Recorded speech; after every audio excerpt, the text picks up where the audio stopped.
Tak perlu banyak bicara, tak perlu juga banyak gaya. Saat tadi main dirinya nggak protes. Sebaliknya, saat waktu diberikan padanya di lapangan, Ricky Kambuaya selalu membuktikan kualitas yang dirinya miliki. Impactnya besar dan terbaru, para penggemar timnas seolah diperlihatkan kenapa malam tadi saat skuad tim Garuda menghadapi Cina, Kambuaya ada di starting line up. Ia membawa banyak hal termasuk hadiah penalti yang didapatkan timnas usai dirinya dijatuhkan. Hal yang kemudian membuat banyak tim mengapresiasinya. Dan inilah kakak Rigi. Malam tadi, kamu adalah pahlawan dan Across the oceans wide on FaceTime road.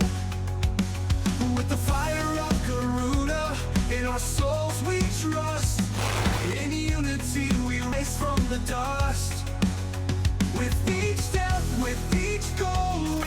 3 Juni 2021, Ricky Kambuaya pertama kali menjalani debut untuk tim nasional. Pelatih asal Korea Selatan, Shin Tae-yong yang melihat performa apiknya di Liga 1 bersama Persebaya Surabaya, tak ragu dengan kesempatan bermain di laga kontra Thailand. Ia pun langsung mencuri perhatian para penggemar timnas dan sejak jadi salah satu pemain yang jadi prioritas Shin Tae-yong di skuad tim Garuda. Sayang, persaingan di lini tengah membuat Ricky melinggirkan saat pemain-pemain keturunan hadir. Tapi menariknya, ia nggak banyak protes. Dirinya tahu ialah meningkatkan kualitas, dan itu terbukti saat kesempatan itu pada akhirnya kembali. Bersama pelatih Patrick Kluivert yang menangani skuad tim Garuda, Kambuaya mulai dipercaya saat main sebagai pengganti di laga konten. Dan malam tadi, saat timnas menghadapi tim nasional Cina, kita semua seolah diperlihatkan berkualitas yang dimiliki Kambuaya sebenarnya.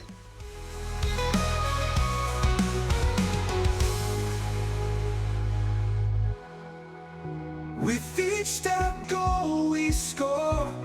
We carry the hopes of those who came before.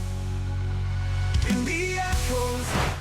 Di laga kontra Cina semalam, Ricky Kambuaya dimainkan oleh Coach Patrick sebagai gelandang serang yang bermain bebas di belakang oleh Romani, dan peran itu sempurna saat dirinya bermain dengan sangat impresif. Sentuhannya kelak, umpannya presisi, pergerakannya lawan. Ia juga banyak memenangkan duel saat menghadapi para pemain Cina. Lihatlah, momen saat pergerakan Kambuaya yang Cina harus menjatuhkannya dengan sengaja. Kata komentator, itu membuat wasit dengan mudah harus memberi pemain Cina. Knew that he was beaten by and just dragged him back for a very easy decision for the referee. Sekali lagi, tak salah Coach Patrick Kluivert memainkan Ricky Kambuaya sejak menit awal malam ini, di mana pada akhirnya kecerdasan Ricky saat dijatuhkan di kotak penalti adalah sebelum Ole sukses menciptakan gol.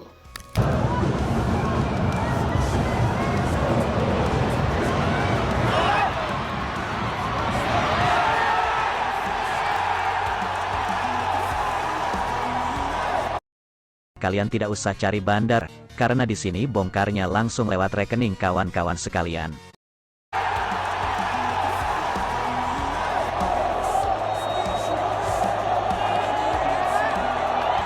Kualitas, dan itu terbukti saat kesempatan itu pada akhirnya kembali. Bersama pelatih Patrick Kluivert yang menangani skuad tim Garuda, Kambuaya mulai dipercaya saat main sebagai pengganti di laga konten. Dan malam tadi, saat timnas menghadapi tim nasional Cina, kita semua seolah diperlihatkan berkualitas yang dimiliki Kambuaya sebenarnya.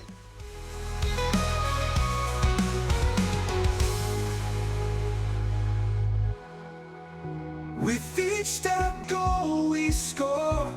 We carry the hopes of those who came before. In the echoes.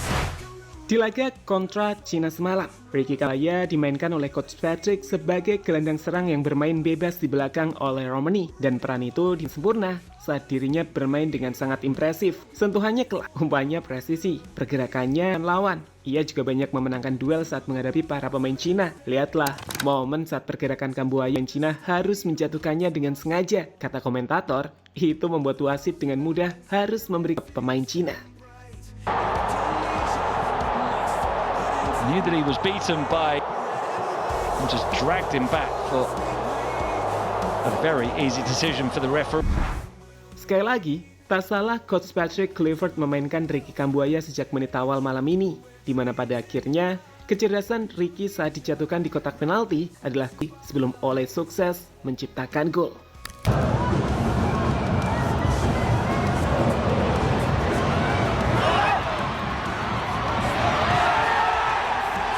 adalah pahlawan yang luar biasa. Dalam 83 menit di lapangan, akurat 6% padahal ia selalu mendapatkan pressing ketat tiap mendapatkan bola, melepaskan satu tembakan, satu PT dan juga memenangkan satu penalti. Soal duel, Kambuaya tercatat memenangkan 6 dari 9 duel yang dilakukan Cina. Hal yang sekali lagi membuat respek besar didapatkan Kambuaya dari banyak penggemar timnas.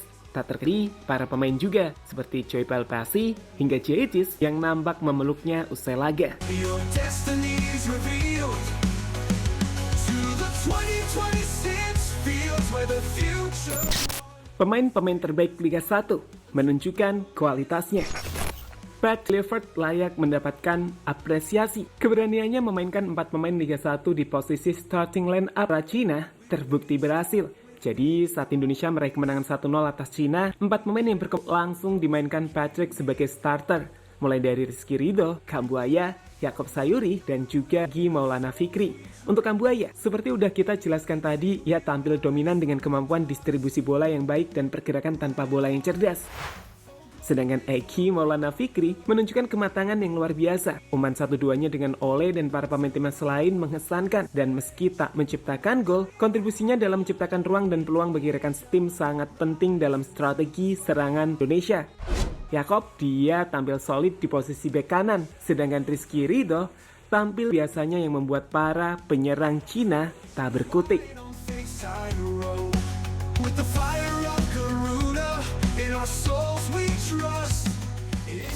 Bicara, Coach Patrick pun menjelaskan alasan berani memainkan para pemain Liga 1, di mana menurutnya jika pemain menunjukkan kualitasnya, maka dia akan dimainkan. Tak peduli pemain keturunan atau Liga 1, karena semua sama saja, satu kesatuan sebagai Indonesia. Well, for me, the most important thing is if people show their qualities, then they have the opportunity to play. And if it's a naturalized player or it's a local player, for me, that's not the difference. We are one team. We know that we have to play 2 games. So it might be the best team. Choi Palpasi, the midfielder. Tahukah kamu, sejak Choi Palpasi debut di laga kontra Bahrain, lini tengah timnas Indonesia menjadi begitu tangguh. Dan ditambah dengan laga kontra Cina, artinya kita belum kebobolan dan selalu menang sejak Palpasi debut. Ini tentu bukan kebetulan. Palpasi adalah pemain dengan rata-rata intercept dan tackle sukses tinggi. Ia sukses jadi kunci stabilitas di lini tengah. Choi Palpasi berperan sebagai tameng pertama sebelum bola menekan. Posisinya yang disiplin membuat lawan sulit mengeksploitasi ruang di antara lini tengah dan back versus Cina. Ia berkali-kali memotong alur serangan sebelum bola masuk kotak penalti. Palpasi bukan DMF bertipe keras, tapi lebih ke gelandang pintar seperti Sergio Busquets atau versi efisien. Dirinya tahu kapan harus menutup ruang, kapan harus menjegal, dan kapan menekan pemain lawan. Kita tampak lebih rapi dan tak mudah ditembus seperti dulu. So, hanya dalam 2 pertandingan, Choi Palpasi berani bahwa punya satu gelandang bertahan kelas internasional bisa mengubah seluruh keseimbangan tim. Dengan dia di tengah, back tak perlu panik, gelandang serang lebih bebas dan lawan kesulitan untuk menyerang langsung. Setuju nggak? Tinggi deh sama Palpasi ini.